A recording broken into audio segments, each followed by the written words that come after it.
Dia macam ni, macam ni. Bila kita tokai tanya tadi ni apakah persediaan kita dan sebagainya, saya jawab tokai sekejap. Sebab itu saya sering katakan bahawa tahun 2025 adalah tahun pemula dalam usaha kita untuk merancangkan satu pelancongan dalam negeri.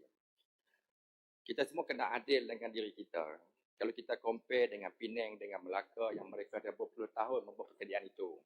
Sebab itulah bermula tahun lepas kita bersungguh-sungguh dengan harapan jadi sambung dengan semangat itu pada tahun ini. Sebab itu di antara benda yang berjayanya yang kita nak buat ni, kalau kita boleh di awal ini pun yang jawapan saya semalam tentang tourism mindset ini pun dah cukup hebat.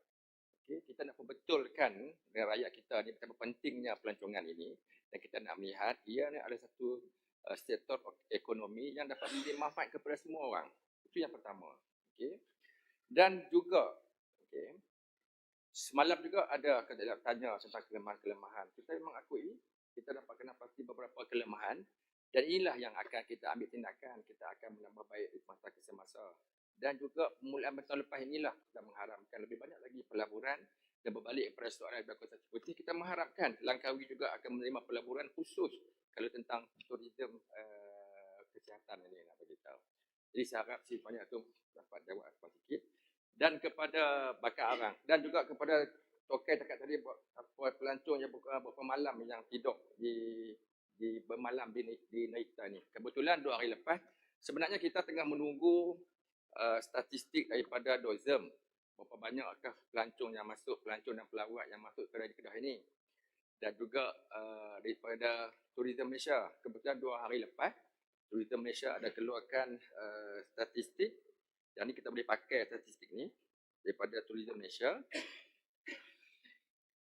Okey, kalau boleh saya bacakan di sini, bagi tahun ini kalau domestik yang duduk yang bermalam di hotel, ini adalah hotel yang berdaftar dalam Negeri Kedah ini dengan Tourism Malaysia.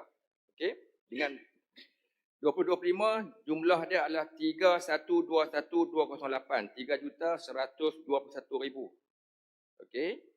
Berbanding dengan 2024 iaitu 2.876 juta. Peningkatan dia.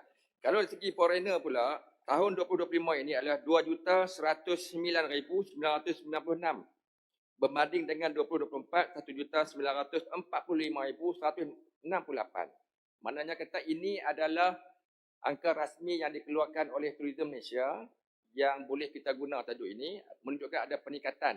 Ini yang berdaftar dengan Tourism Malaysia. Masih banyak lagi tempat-tempat homestay, hotel-hotel yang tidak berdaftar yang tidak dikira dalam ini. Berbalik kepada Bakar Arang saya duduk tengyang-nyang.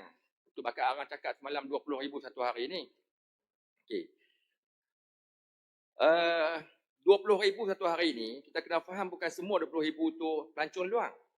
Bakar Arang tadi ni, ia termasuk pelancong atau pelawat domestik. Contohnya orang Bakar Arang buat rombongan pergi buat lawatan di Port Padang Garam Kubang Rotan. Mereka tak bermalam di sana. Lepas tu mereka makan gulai temenung di Kuala Kedah. Mereka juga dikira sebagai pelawat. Kerana mereka melancong, mereka main nak tengok keindahan kawasan Kubang Rotan ni. Mereka juga dikira sebagai pelawat. Sebagai contoh.